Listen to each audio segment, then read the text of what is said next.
Salut tout le monde, j'espère que vous allez bien et bienvenue dans une nouvelle vidéo.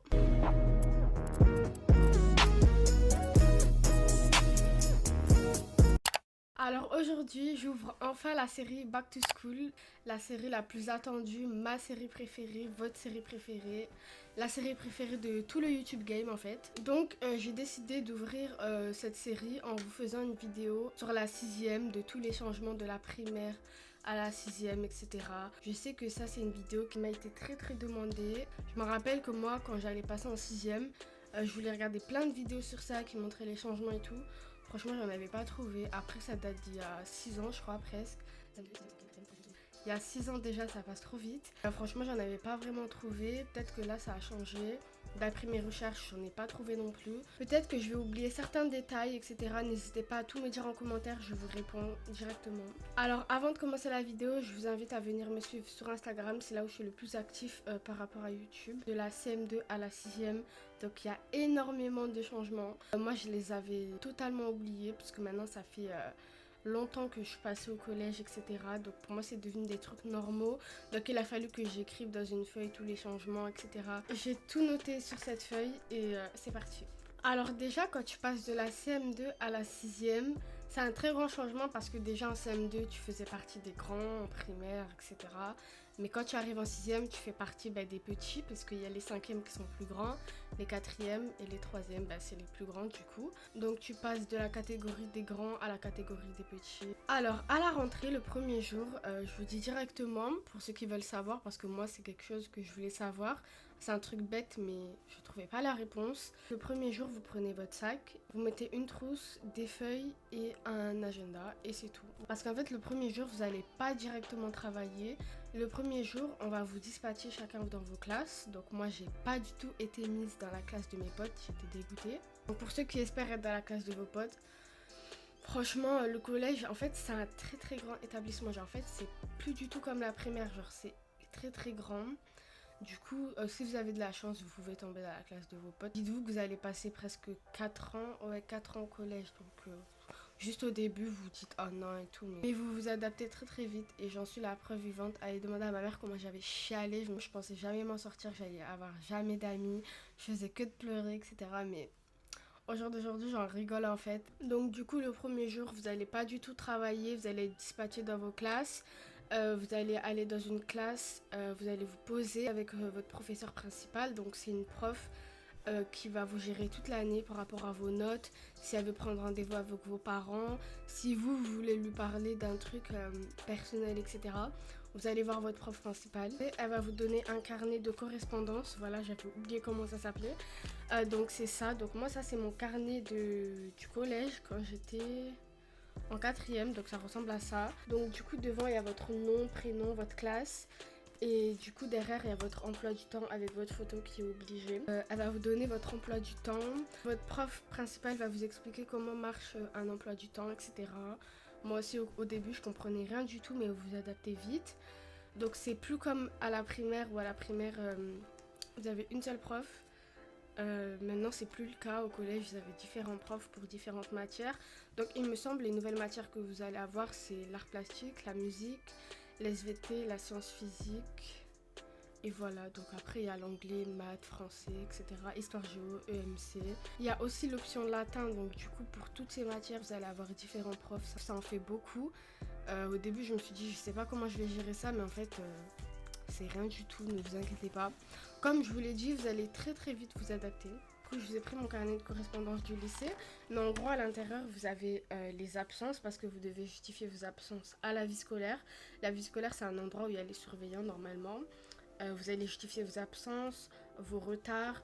Si vous avez perdu votre carnet, vous avez perdu un objet, si vous voulez poser une question à un surveillant, ça c'est les retards. Bon, il y a différentes couleurs selon différents établissements. En fait, ça en gros, ça remplace le carnet de liaison. Donc si les profs ils veulent mettre un mot à vos parents, ils le mettent à l'intérieur. Ça c'est un truc à emmener tous les jours en cours. Genre si vous l'oubliez, normalement vous n'êtes pas accepté. Genre en fait, dès que vous allez en cours au portail, vous présentez votre carnet. Les surveillants ils vérifient votre carnet et après vous pouvez passer. Si vous ne l'avez pas, vous ne pouvez pas rentrer en cours. Mais en général, pour les 6e, la première année, ils vous laissent si vous l'oubliez parce que c'est un peu nouveau. Vous pouvez l'oublier, le perdre, etc. Donc vous inquiétez pas pour ça. Si vous le perdez, je crois qu'il faut le repayer 5 euros, un truc comme ça. Normalement, vous allez peut-être faire un tour de l'établissement, elle va vous montrer la vie scolaire. Je vous ai expliqué c'était quoi. Le CDI, donc c'est la bibliothèque. Il y a l'infirmière aussi, elle va vous montrer les différentes salles. Il y en a plein, plein, plein. Il y a la cantine, il y a le bureau du CPE, il y a le bureau du proviseur. Au collège, je crois pas que c'est le proviseur, c'est le principal, voilà. Donc moi, je vous mens pas, au début, j'étais perdue. Je pensais pas que j'allais m'en sortir. Mais comme je vous l'ai dit, vous allez rester 4 ans au collège, 4 ans. Donc ça, c'est à peine votre première année d'essai. C'est plus comme à la primaire où vous restez dans la même salle toute la journée, toute l'année. Là, vous allez devoir changer de salle toutes les heures. Vous allez monter, descendre, ça vous fait de l'endurance. Vous allez peut-être vous perdre par rapport aux salles parce qu'il y en a jusqu'à 200, enfin un truc comme ça, 200, 300. Ça dépend si votre établissement il est grand ou pas. Vous n'allez pas travailler directement, c'est impossible. Le temps que vous vous adaptez, que vous découvrez les nouvelles choses, vous ne pouvez pas travailler directement. Normalement, en général, vous travaillez pendant une semaine, vous vous adaptez et la semaine d'après, vous commencez à travailler. Ça dépend un peu. Après, par rapport au tempérament des professeurs, il y en a des gentils, des stricts, des méchants, etc. Mais de toute façon, c'est pas ça le plus important. Il est là pour vous faire travailler. Mais juste pour vous dire qu'il y en a des stricts, il y en a des très très stricts, il y en a des très gentils, des très très gentils. Il y en a, je vais pas vous mentir, on dirait qu'ils veulent même pas travailler, ils vous laissent faire n'importe quoi. Du coup, la récréation ne dure plus 1 heure ou 30 minutes comme en primaire, elle dure 10 minutes, voire 15. Franchement, elle est hyper courte. Pour les cartables, on n'est plus trop vraiment en primaire. Au collège, c'est mieux de plus avoir les cartables à roulettes, quoi. Après, si vous voulez les roulettes, c'est comme vous voulez. Mais en général, il n'y a plus trop ça. Au collège, ils ont tous le même sac, là, le ISPAC, etc. Bon, moi-même, je l'ai, mais vous voyez, c'est la base, genre... En fait, c'est le sac à dos classique, quoi. Tu te casses pas la tête. D'ailleurs, on dit plus maître ou maîtresse, on dit madame ou monsieur. J'ai oublié de vous dire ça. Donc, il n'y a plus de maître et maîtresse. Moi, on m'avait dit qu'au collège, les profs, ils sont plus trop là pour vous. Mais ça, c'est pas vrai du tout. En plus de ça, vous avez une prof principale. Vous êtes au collège, c'est nouveau pour vous en 6e. Franchement, c'est totalement faux. Après, ça dépend aussi des profs. Il y en a, ils s'en foutent de vous. Je vous le dis clairement. Ils sont juste là pour faire leur taf et ils se barrent. Mais en général, vous avez des questions, ils vont être là pour vous. Après, je pense que c'est surtout au lycée où les profs, ils s'en foutent un peu plus de vous quand même. Et à la fac, bon ben là, tu peux même pas leur parler apparemment. Alors du coup, les avantages au collège, c'est que vous allez être un peu plus autonome. Donc c'est plus trop comme en primaire où par exemple vous êtes absent, vous faites une connerie, etc. Là, votre maîtresse, elle est derrière vous, etc. et tout. Là au collège, c'est un peu moins. Elle va vous dire par exemple si vous êtes absent, d'aller justifier vos absences, mais sans plus quoi, c'est à vous de tout gérer. Si vous oubliez un cahier, c'est à vous de gérer. Si vous oubliez votre trousse, votre carnet, bref, tout ça c'est à vous de gérer. Donc ça peut être un avantage comme un désavantage, à vous de voir. Pour ceux qui veulent savoir, le téléphone il est interdit au collège, il est autorisé au lycée. Il faut qu'il soit éteint en mode avion, etc. Si les surveillants ou les profs ils vous surprennent avec, en général ils disent rien. Mais au bout de la 3e fois ils vous le prennent, après vos parents ils viennent le chercher. Enfin, en fait, ça dépend. Si vous êtes ami avec un surveillant, on va dire, il peut vous rendre votre téléphone. Mais juste, le téléphone est totalement interdit. Bon, moi, j'avoue, je l'utilisais en cachette. Presque 90% des collégiens l'utilisent en cachette. Mais il est interdit. Alors, pour ceux qui veulent savoir par rapport aux amitiés, parce que ça, c'est un truc que je voulais absolument savoir, j'y croyais pas du tout. Genre vraiment pas la dernière à y croire. Vous allez vous faire énormément beaucoup d'amis, genre vraiment vous allez rencontrer plein de nouvelles têtes. Encore plus en 6e. Tout le monde va être perdu, genre en fait vous n'allez pas être la seule personne à être perdue, vous allez tous être perdus. Du coup vous allez créer des liens d'amitié. Moi je me suis retrouvée dans une classe, je connaissais personne. Finalement, je me suis fait amie avec toute la classe. Donc, en général, vous adaptez. Vous allez avoir des déceptions, vous allez avoir des coups de cœur. Après, ça, c'est comme ça. C'est même pas qu'au collège, c'est dans la vie. Mais juste pour vous dire, ne vous dites pas que je vais jamais avoir d'amis, que mes amies, elles vont me quitter, on sera plus dans le même collège. Du coup, j'aurai plus d'amis. Je vais être une sans vie, sans amis. Franchement, ça, c'est totalement faux.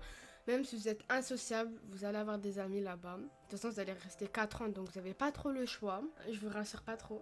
Après, j'aimerais parler d'un autre truc, un sujet très sensible pour certaines personnes. Donc l'harcèlement, malheureusement, en général, il vient à partir du collège.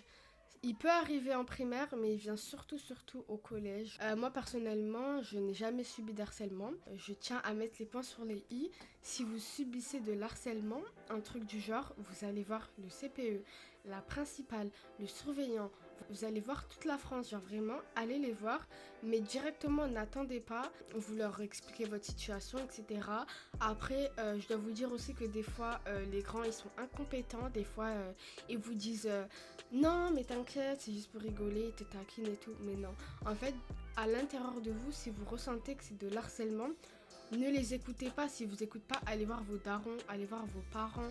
Eux, par contre, ils vont vous écouter. Un truc à ne pas négliger, genre l'harcèlement, c'est un truc très très grave qui peut vous impacter plus tard dans la vie. Surtout quand on est en 6ème, on est petit, on se dit peut-être que c'est de la taquinerie, peut-être que je suis fou. Mais non.